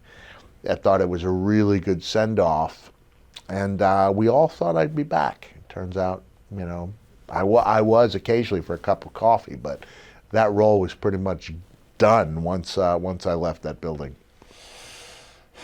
You do come back eventually, right before Survivor Series 2001, and this is supposed to be the blow-off for the whole invasion angle. Yeah. And Meltzer would say there was a lot of talk within the industry regarding Foley's apparent farewell promo on November 12th, which nobody knew exactly what to make of, but was in fact scripted ahead of time and all the key points approved by McMahon. Fans were happy to see him, but he didn't seem happy, and it came across. He basically said he wouldn't be around much longer, and the storyline was if the Alliance won, he's out of a job, but if the WWF won, he'd also be out of a job because he didn't want to work for Vince. So we're skipping forward about 11 months here, right? Yes. So we're forgetting that I did come back and refereed the match between Shane and Vince, and really that was supposed to be my match with Vince for control of the company. I just did not think that, and this is ridiculous to read that much into it. I thought it's his company. I had come up with a way of outsmarting Vince into ceding some control, and that was with the handful of papers I signed before the fact. And so we had Linda read one that it was like I was haunting him almost from the grave, that these were official edicts, what the legality was, I don't know. But Jesse Ventura even came out in Minneapolis and said, yep, it's legal. And I thought that could have been played into more. But I thought the idea of coming back to demand something that wasn't rightfully mine through a show of force wasn't the way to do it. And I did not want to have that match with Vince because I could have sworn I was really retired, and that meant a lot to me. In looking at the bigger picture, I became the boy who cried wolf by saying I would come back and not coming back. And even though they had a heck of a match and it was a great Mania 17 in Houston, you were probably there as a youngster, right? I wasn't. I remember exactly where I watched it, though. It was a big-time show. Oh, that's right. Bruce is a Houston guy. You're an Alabama guy. Okay. It was a great show. I think one of the most highly regarded Manias we've ever had. and I played a role in it, but not the role I could have. Right. So looking back, realizing that I was going to come back 3 years later anyway, it was a full 4 years off before I had another match. But if I had come back, I don't think the fans would have minded. I think they would have enjoyed it. Yes. Could have done a great program with Vince. It turned in, a spectacle of a match, if not a good match, at least a spectacle. And then resume my role as commissioner, where I may have stayed for a few years. But we all make mistakes, and I think my record is pretty good as far as making some good decisions, but that was not one of them. So you were continuing this promo talking about how the WWF title win in Worcester in '98 meant so much to you, but that there were so many belts that almost anyone could have won. He said in his final act he wanted to make the belts mean something again, so he announces it's IC versus US, WWF versus WCW tag title, and unification matches. And he talked about a cruiserweight unification, but said nobody had even seen X-Pac, and that Tajiri would be wrestling Regal on the pay-per-view. The crowd didn't react much to this, and once he said he was gone and this was his last act, it took him down. He even sort of put over Regal, saying Regal agreed with him about the titles, which was strange to sort of put Regal over as the face. He also mentioned that the previous week when TV was in Nassau in the Meadowlands, that he was there both nights, but they had nothing for him. Yeah. He seemed upset in particular that on Long Island, where he grew up, they couldn't find a reason to get him on Raw, which was a true story. In hindsight, it appears that some people were pushing for getting him back on TV because of his popularities, but others didn't want him. Well, look, I was having trouble with WWE at that time. How so? Why? How so? I can't undersell the magnitude of the pressure as far as being in the public eye. That, like I said, it was like being a rock star without the rock star trappings. Yeah, it was kind of overwhelming, and I didn't feel like I was being compensated for that. I just kind of had it. I mean, look, I banned WWE from my Today Show appearance on Halloween, which no one's ever done, because they do things their own way.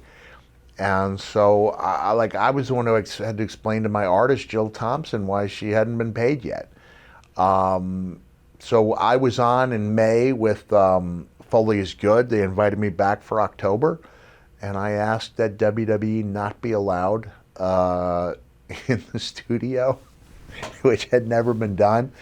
And, when I cut that promo on the plane, I did tell Vince that if he needed me to, tie up the loose ends, I'd be happy to do that. So my last moment as commissioner was when he brought me. I flew into Charlotte, was driven to the private airport to get on Vince's plane, the corporate jet, get fired, and then walk off. And I saw the Nature Boy, as I was leaving. He became the new authority figure. I just kind of had it. I don't know how to explain it, but I just kind of had it. I was so frustrated. Here's, all right, now it's coming to me. The truth is, when my book came out May, the New York Times did an article in which I said I was thinking of writing a novel. Judith Regan made me an offer out of hand. Yeah. We can either do this with WWE or we can do it without them. I said, look, they're involved in just about everything. One thing they hadn't had the foresight to include was a potential novel. And looking back at it now, it probably would have sold better as a WWE project. B, it wouldn't have meant much anyway. But it was really important to me to do something outside. And Vince, for all his great qualities, he doesn't let up on things like that. So I asked to be let out of my contract a year early. I think I asked that in July. We hemmed and hawed. And then you can ask JR about grilling JR, where he saw me at Nassau Coliseum and he said, Mick, he said, we're at a situation where we think if we make you fulfill the rest of your contract, that we will likely not be able to do business anymore. But Vince and I talked and we thought if we were to let you out now, we would be in a position where we could do business down the line. Do you think that's fair? I said, yeah, I think that's fair. And so I left. And then I was brought back in November to make that promo and cut that promo, and was brought back a week or two later to Charlotte to get fired publicly, which I was glad to do because it did tie up those loose ends. And I remember on my way out of Nassau Coliseum, not knowing if there would be any other TV episodes, I saw Stacy Keebler, who I only knew a little bit because she came in July, and this is only a few months later, but I liked her. I had a nice friendship with her, and I'm starting to walk out, and I was like, my conscience is calling out to me, like, this business is going to get to this beautiful young lady and try to put pressure on her to make changes I don't think she needs to make. So I said, can I talk to you for a second? She said, sure. I said, sometimes in this business, people think because things usually are a certain way, they need to be this way. And she looks at me and goes, are you talking about my boobs? And I said, as a matter of fact, I am talking about your boobs. She goes, don't worry, I'm not getting a boob job. And I said, okay. And I left. That's exactly what I wanted to. I didn't want anyone to put pressure on her to do something that I thought. She had clearly thought about it. Yeah. And that was what I thought would be my last moment in WWE. And a year and a half later, when I came back, she was the first person I saw when I opened up the door. And it was like I'd never left. But it was such a difficult thing to even leave that hotel room because I did not know whether I could ever go back again.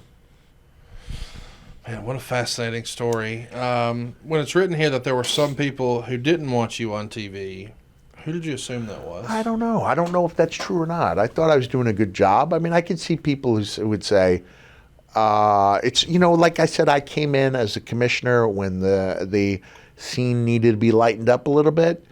And maybe those in power thought that times have changed and we need someone other than Mick doing it. But I was okay. I landed on my feet. Meltzer would say, historically, most of McMahon's biggest stars leave him on bitter terms.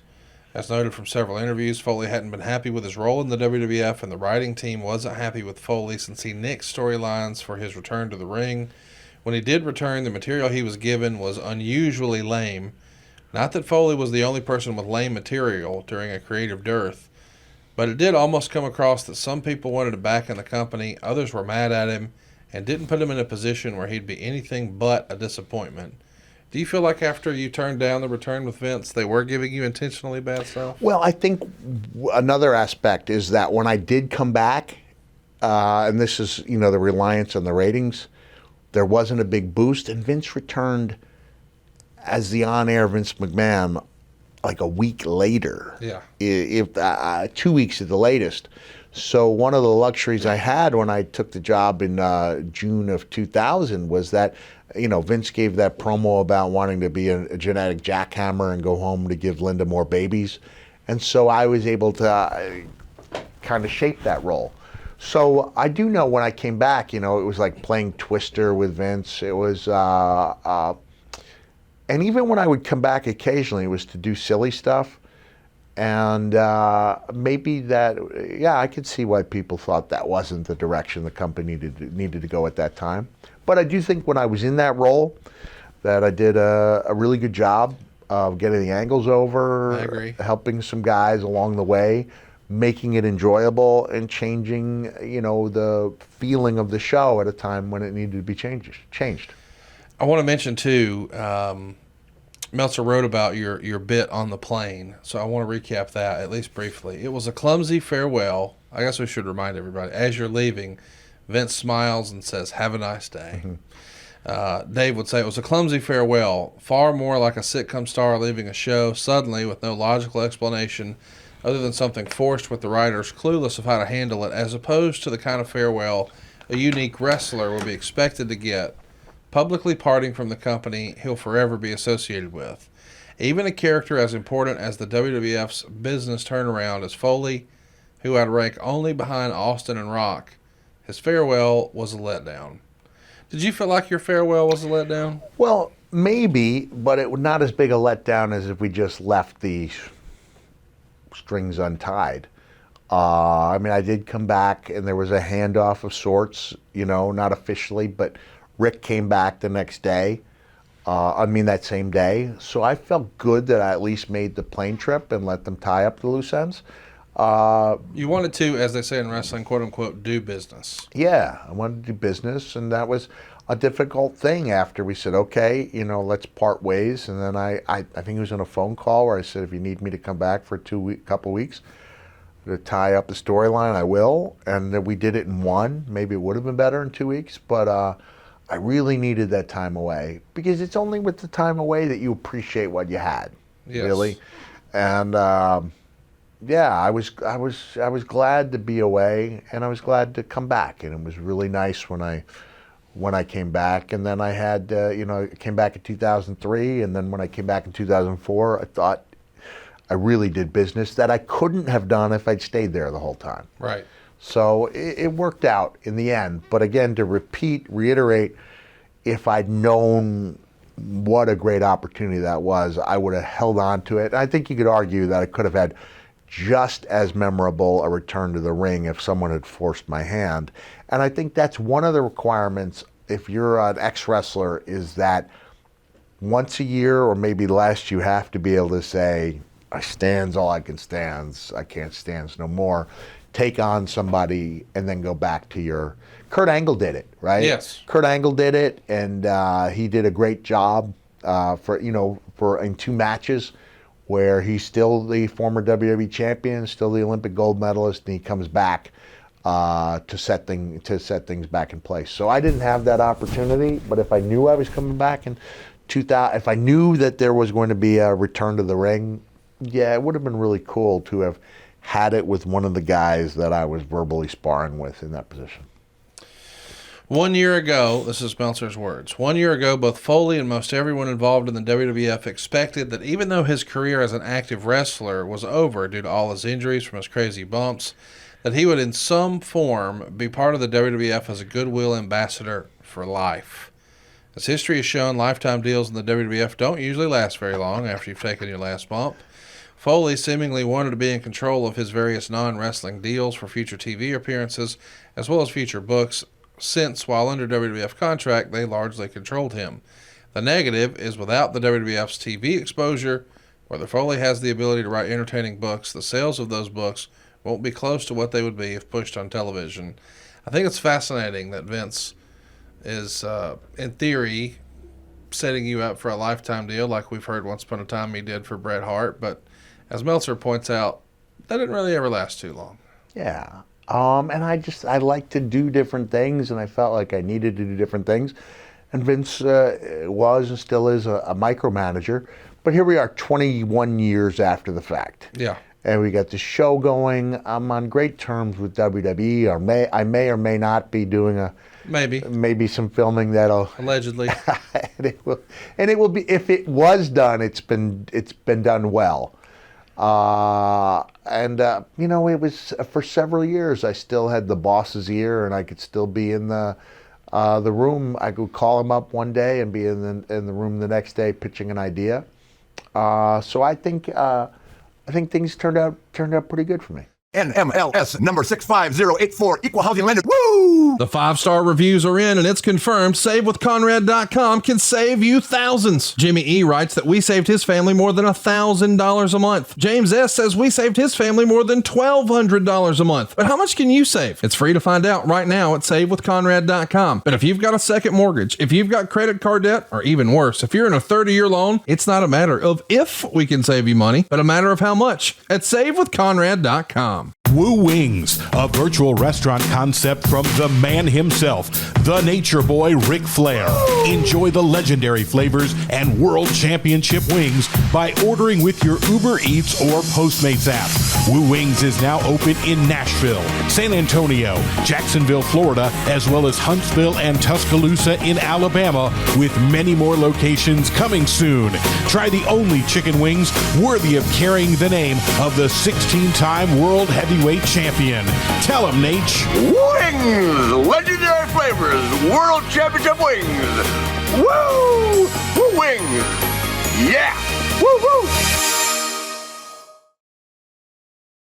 CJ Whitmore wants to know if you could go back and change one thing about your commissioner run, what would it be? Well, I answer that. I would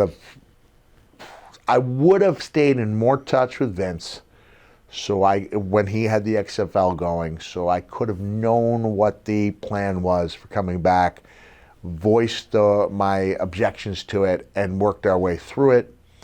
And I probably should have done the match with Vince at WrestleMania 2001. Craig wants to know, if you took working for Vince out of the question, Would you have ever considered a real behind-the-scenes talent management / commissioner type role? Oh, God. And would it have worked with you trying to be? No. I don't have a business. I don't have the head for business and the attention to details. I did as far as character went. Maybe I could have been a good guy to help with promos, but I mean, I remember asking Hillbilly Jim about his work with WWE and saying, yeah, I would like to do something, but a little bit of Vince went a long way for me. Like, I just knew I couldn't be that close. So when John Laurinaitis and I talked in 2000, when I came back from TNA, it was almost like opening up a menu and asking me what I wanted to order. I could host shows, I could come back occasionally, I could be an agent, pretty much anything I wanted, and I just thought, I can't be an agent. Like, I can't do that. I would have loved to have been offered the idea to be, what's the role that Vince Russo claims that USA hired him as a consultant. Consultant. Nobody ever offered me a consultant's role. You said claims. He did. If he claims he did, then he did. Just let me clear that up. I would have loved to have been offered a consultant's role. I think that what I have to say is valuable. For the entirety, I mean, up until a couple years ago, I lived on Long Island. I was an hour and a half away, which only like 3 people, were. I think it was me, Taz, and Tommy Dreamer were New Yorkers. Almost everybody, almost by official edict, was either in Florida or Texas. And so I think I could have contributed more, although I will say I think I did contribute quite a bit with returns in 2004, 2006, and not so much after I came back from TNA, but I've been part of the mix. I was able to come back with this shirt on and cut a promo with Moxley and Seth Rollins that I thought was really valuable. I did the Holy Foley show. Like, I'm pretty good with how things turned out. Dylan wants to know, whose idea was it for every week your office would be in these crazy and interesting spots in the building, and what was your favorite office setting? That was Brian Noyer. Looks like Noel, but it's Noyer. Sound guy. He took a lot of pride in it, and it's funny that it was on the For All Mankind DVD talking about a little girl from Make-A-Wish who gave me the stuffed animal that I named Sarge and put in just about every single office setting. And it was great, except for the fact she wasn't a Make-A-Wish child. She was a little girl I met on a personal appearance and asked if maybe one day this stuffed animal could be in an A segment. And so I remember years and years later, someone found me, tracked me down, and I recorded a wedding video that they showed for her at her wedding, and she broke into tears, and I'm still in touch with her, every year or so. So that was I would say my favorite office setting was the women's bathroom, where I set up my office. Tony Schiavone's favorite too. It was really, and we had the little, I think Edge and Christian said this is going to be the shortest reign, and I said, here, then take one of these, and it was a little umbrella from a drink. I said, the shortest umbrella, and they said, oh, that's so lame. And when they walked out, I said, I thought that was really creative, didn't you? I'm trying to think what I called her. It was in tribute to an Australian swimmer who'd won Olympic gold a year or two earlier, and she goes, very clever, Mr. Foley. So she did the flush, and then she did the brief appearance. So that was probably my favorite. Although a close second would be when Kurt Angle and I were on Zamboni. Oh, that was fun. We were on the back of something that was being moved, and the whole thing took place in one take as we were being transported from one way to another. And so there were a lot of good setups, but those were 2 of my favorites. Jeremy Strunk says, Foley is Pod, the DVD that WWE put out covering this time period called Hard Knocks and Cheap Pops, was easily one of my favorite offerings from them. It was so upbeat and fun. Did Mick have any input on that? Yeah, I guess I did. I mean, there have been a few times where I sat in on the editing. This was not one of those cases. I always felt like I was working with really, really capable people. And I made it a point, like when I saw somebody do a video package, that I would find out who did it so I could call them up and thank them, because I think those guys are the unheralded greats. And for whatever thing people think of WWE, man, their production is just... How great was David Sahadi? Oh, Zahadi was great. Chris Chambers. There were so many good people that I work with. Everybody who works for WWE and works there has to be top of the line, because a lot's expected of them and a lot's demanded of them, and they come through time after time. Michael Lemin says, how did you come up with the tables, ladders, and chairs on my gimmick, or was that your idea? Of course, that's my idea, and I think it was just off the cuff. I think as we did it, I just said, it could turn out that there will be a script that shows up that says tables, ladders, and chairs, but I believe and have believed for many, many years that it was just an off-the-cuff statement that I came up with and used. Adam wants to know, do you feel like it was a missed opportunity for the company to not have brought in Leslie Nielsen to help you figure out who ran down Stone Cold? Of course, that's a nod to the old Under Faker thing. That would have been great. Yeah, it would have been. Yeah, but they were trying to play that seriously. Serious. And I ended with Rikishi, so how serious was it? I did have a nice little run there for a little while. One of the ideas I heard, though, was that someone pitched, what if the trunk that ran him over pops and orange balloons float out and it's Taz? As if Taz is going to have a bunch of freaking orange balloons. Like, that's... Can you imagine even trying to pitch that to the Taz we know? There's no way he would have gone for that. Andrew Love says, is there anything you learned from being the commissioner in 2000 that you used during your 2016 run? It was almost a completely different time period. Feels like a different company. Yeah, so much had changed. And eventually what I did learn, I would learn through that experience. But I think just the idea that I would try, I would wait, and I would appeal to Vince on certain things. And so when I was a GM, I think really standing up for Cesaro and Sheamus were big deals. I remember walking up to those guys and saying, "Now listen, I don't know if it's going to come to anything, but Cesaro, the idea that he was taken so low in the draft, had to have a reason, whether or not it came to fruition." And so I said, "Look, in my mind, your shoulder's still a question mark." And with Sheamus, it was that his head hadn't been into the game since before the League of Nations. And I'm really proud of the stuff I was able to do with those guys. So I think I learned where and when to fight those battles. Well, we're not going to be fighting a battle next week. We're going to be talking about Christmas. Yeah. The show drops on the 23rd. We're calling it A Very Foley Christmas. We'll discuss your love of Santa, Christmas, and all your Christmas adventures. Of course, the perfect Christmas present for the wrestling fan in your life. There's a couple perfect ones. Especially if they got a little facial hair. A full Yeti, Arctic Blast. This is the stuff I use. I use almost every day. If I don't use this because I'm forgetting about it, even with the beard not being near epic, it's really good stuff. It's tingle, especially when you come out of the shower. I love it. You can go to mythicalbeards.com, and let me see if I got if there's a code. I just I reached out to the Andrew, the owner, and said, "Hey, can we give people a code?" And keep talking, Conrad. Mythicalbeards.com. Of course, you may have heard the story here on the show. He demanded, it's not wintry enough. It's not mentholy enough. It's like, maybe if you've ever used like Selsun Blue or Head and Shoulders, maybe some drip down to your nether regions. You'd be like, oh, it's like a little mint back there. Well, this is the equivalent of that for your face. And almost as a rib on Mick, they went full blast, full Arctic blast, thinking for sure he'll say pull it back, and Mick said, perfect. I love it. And so will you. Mythicalbeards.com. Andrew said, okay, I don't have to be, oh man, I don't have the Foley glasses. Foley Yeti is what we're talking about here. So you may remember, this is not the Yeti that showed up to have relations with the backside of Hulk Hogan at Halloween Havoc 1995.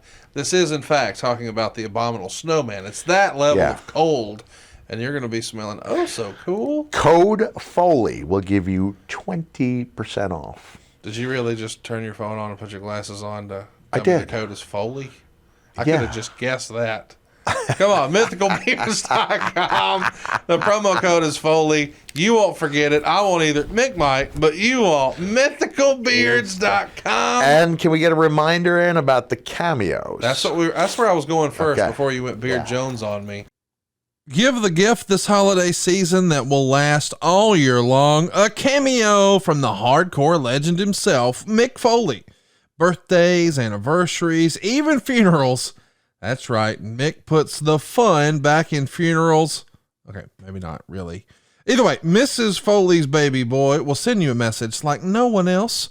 All you got to do is go to cameo.com/Mick Foley.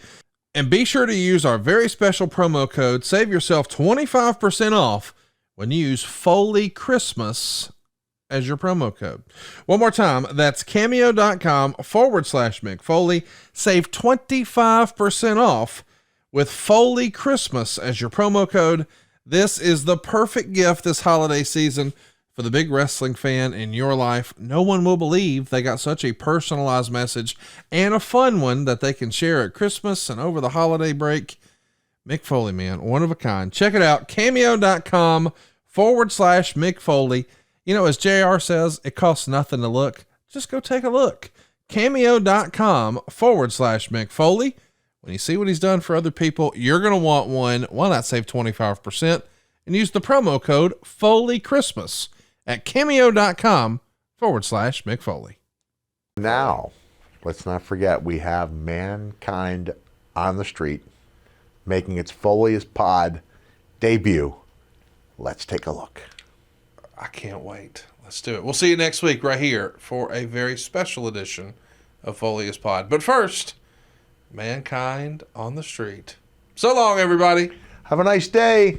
Hey everyone, it's the hardcore legend Mick Foley navigating an escalator at the Pittsburgh International Airport. It's always one of the most difficult moments of the day for me. Why? Because they have monuments set up to famous people from the Pittsburgh area. So if you see, father of our country, George Washington, he fired the first shots of the French and Indian War.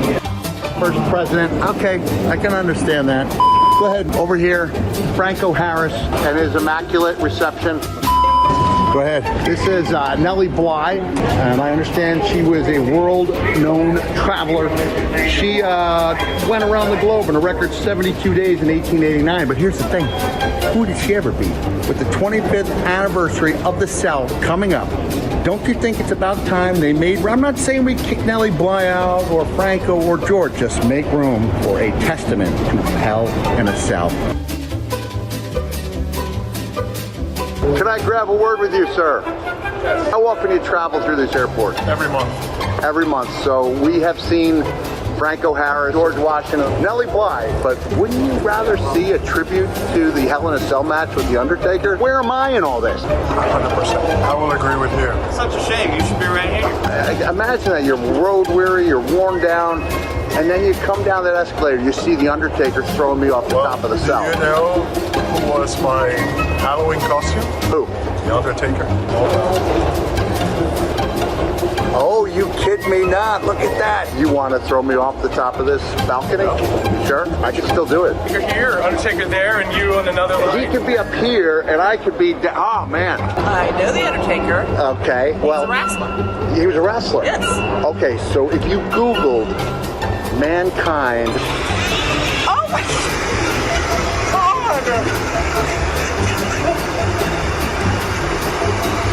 So with that in mind... I would say you should have a tribute right next to Oh, thank you so much. That's... fell off the big old thing. I do believe I deserve to be honored in the same way that George Washington and Franco Harris is. Yeah. With soccer on your hand. Yeah. Exactly. All right, would you like to talk to me about the 1998 Hell in a Cell match with The Undertaker? Talk about the 1998 Hell in a Cell match with me and The Undertaker? Miss, please. Please. That's insane. That's crazy. That's crazy. That's insane. Would you like to see a tribute to The Undertaker throwing me off the cell? I would. Question, who did George Washington ever beat? Exactly. I'm not saying George Washington does not deserve a monument. He's got a nice one in Washington, D.C. I belong in that airport. I deserve to be celebrated because I was thrown off the top of a cell here, right here in Pittsburgh, Pennsylvania.